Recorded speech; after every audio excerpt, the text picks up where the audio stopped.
بسم اللہ الرحمن الرحیم۔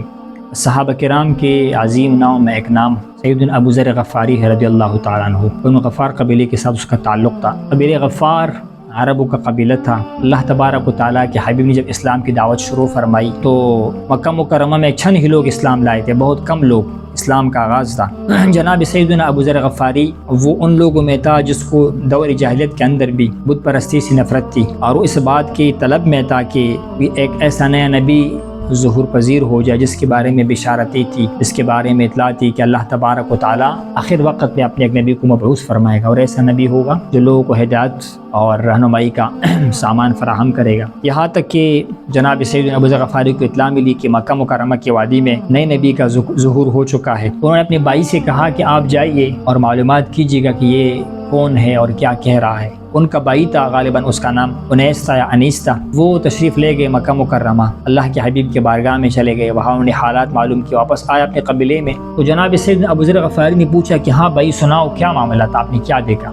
انہوں نے فرمایا کہ وہ ایک شخص ہے جو کہتا ہے مجھ پر آسمان سے وحی کا نزول ہوتا ہے اور بت پرستی سے روکتا ہے، اس طرح باتیں کرتا ہے۔ تو جناب ابو ذر نے سوال کیا کہ لوگ اس کے بارے میں کیا کہتے ہیں، لوگوں کا کیا خیال ہے کہ وہ سچ کہہ رہا ہے یا جھوٹ کہہ رہا ہے؟ معاذ اللہ، کہتے لوگ تو اس کے بارے میں عجیب و غریب باتیں کر رہے ہیں، معاذ اللہ، کوئی اس کو ساحر کہہ رہا ہے، کوئی جادوگر، کوئی نجومی، کوئی شاعر وغیرہ وغیرہ، اس طرح کی باتیں اس کے بارے میں لوگ کہتے ہیں۔ تو جناب ابو ذر نے فرمایا کہ مجھے تسلی نہیں ہوئی، میں خود جانا چاہوں گا مکہ مکرمہ اور خود میں حالات معلوم کرنا چاہوں گا۔ یہی ہوا، مختصر سا سامان لے کر اپنے ساتھ، جس میں کچھ زاد راہ، پانی کا چھوٹا مشکیزہ، اور مکہ مکرمہ کی طرف چل پڑے۔ وہ فرماتے ہیں کہ جب میں مکہ مکرمہ میں داخل ہوا تو مجھے پتہ تھا کہ کسی کو پتہ چلا کہ میں اس نبی کے پیچھے آیا ہوا ہوں صلی اللہ علیہ وسلم تو لوگ میرے ساتھ مجھے نقصان پہنچائیں گے۔ لوگ تو اس کی مخالفت میں تھے، اور مکے کے مشرکین تو لوگوں کو روکتے تھے کہ معاذ اللہ، اللہ کے حبیب کے پاس کوئی نہ چلا جائے۔ تو مجھے بھی احساس تھا، تو میں نے بڑی خاموشی کا اظہار کیا، حکمت کے ساتھ آگے بڑھتا رہا۔ فرماتے ہیں کہ رات کا وقت آیا،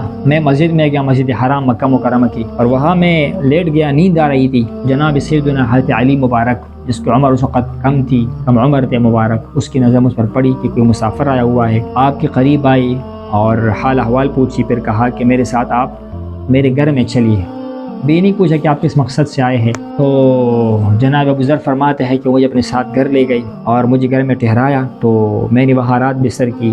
جب صبح کا ٹائم ہوا پھر میں نے سامان اٹھایا، اس کے گھر سے مسجد میں آیا۔ دن پھر گزر گئی، مجھے اس نبی کی زیارت کا موقع نہیں مل سکا، اس محبوب نبی کی۔ فرماتے ہیں کہ دوسری رات پھر آئی، پھر جناب علی شریف خدا تشریف لے آئی، مجھے اسے پھر لیٹا ہوا دیکھا، پھر مجھے لے گئے اپنے گھر میں، حتیٰ کہ تیسری رات بھی یہ معاملہ ہوا۔ پھر انہوں نے مجھے کہا کہ کیا آپ مجھے بتا سکتے ہیں کہ آپ کا یہاں مکہ مکرمہ میں آنے کا مقصد کیا ہے، کس مقصد سے آپ آئے ہو، مقصد کیا ہے آپ؟ تو جناب ابو ذر فرماتا ہے کہ میں نے جناب علی سے کہا کہ ٹھیک ہے، میں آپ کو مقصد بتاتا ہوں، لیکن اس شرط کے ساتھ کہ جو بھی بات میں آپ کو بتاؤں آپ نے مجھے صحیح رہنمائی کرنی ہے، یعنی مجھے اس بات کا صحیح جواب دینا ہے جو میں آپ سے سوال کروں گا۔ میں نے عرض کیا میں اس عظیم ہستی کی زیارت کی خاطر آیا ہوا ہوں جس نے نبوت کا دعویٰ کیا ہے، اور چاہتا ہوں کہ اپنے کانوں سے ان کی باتوں کو سنو کہ وہ کیا کہہ رہا ہے، میں ان سے ملنا چاہتا ہوں۔ جو ہی میں نے یہ بات مکمل کی، جناب علی شیر خدا مبارک یکدم اس کا چہرہ خوشی سے دمک اٹھا اور فوراً کہا کہ اللہ کی قسم وہ سچے رسول ہے، وہ سچے رسول، اللہ کے پیغمبر ہے، بے فکر ہو جاؤ، اللہ کے رسول ہے۔ اور انہوں نے فوراً مجھے ساری معلومات فراہم کی،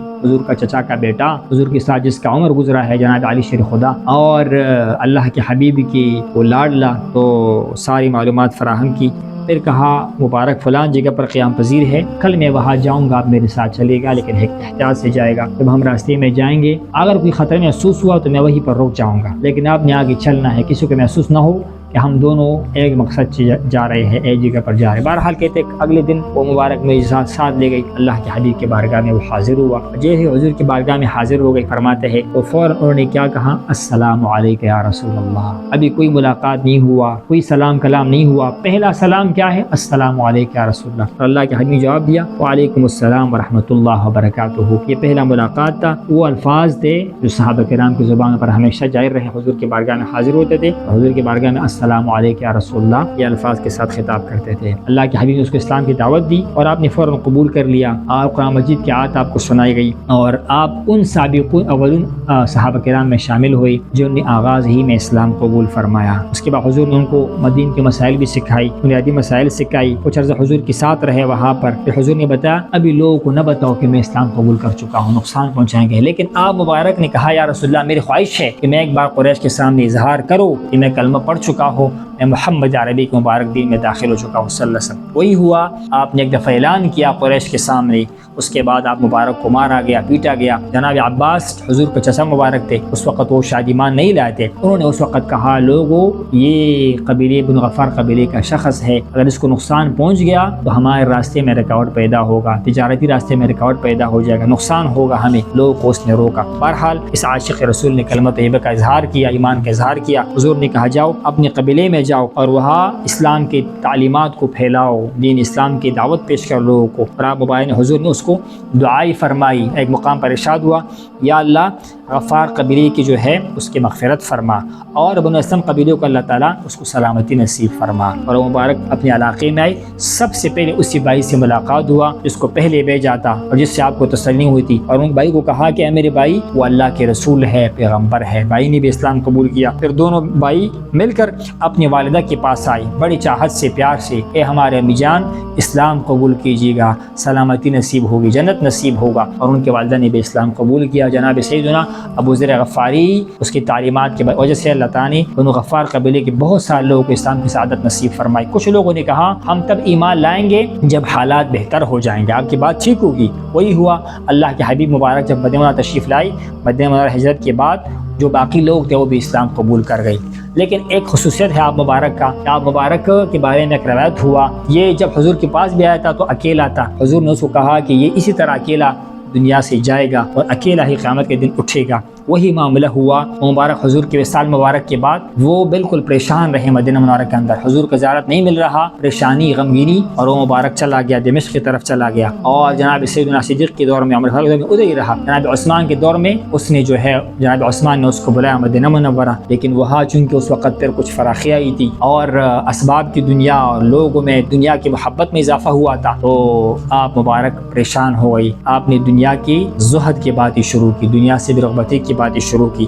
تو پھر آپ مبارک کو ایک اور بستی میں منتقل کیا گیا جہاں آپ اکیلے رہے۔ اس اکیلے پن میں، تنہائی کے عالم میں آپ مبارک کا وصال ہوا، اور اس حالت میں وصال ہوا، ایک راوی کہتے ہیں میں آپ کے پاس آ گیا تو میں نے آپ کی جہاں پر آپ کی رہائش تھی وہاں پر کچھ نہیں تھا، بالکل خاموشی، کچھ نہیں تھا۔ میں نے عرض کی جناب یہاں تو کچھ نہیں ہے، اسباب کوئی سامان کچھ نہیں ہے، ہم بندوبست کریں؟ کہتے ہم تو سامان کا بندوبست کرتے ہیں لیکن اس گھر کے لیے کرتے ہیں کہ جہاں پر ہر چیز ہونا چاہیے، اصل گھر کے ہم تیاری کرتے۔ مقصد کیا تھا؟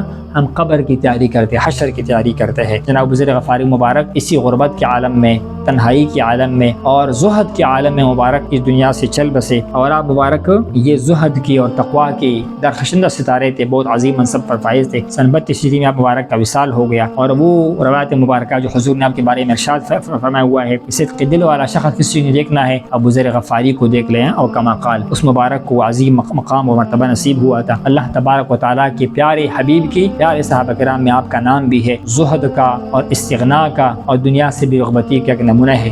اللہ تعالیٰ آپ کے درجات بلند فرمائے اور ہمیں آپ کی نشادم پر چلنے کے توفیق نصیب فرمائے۔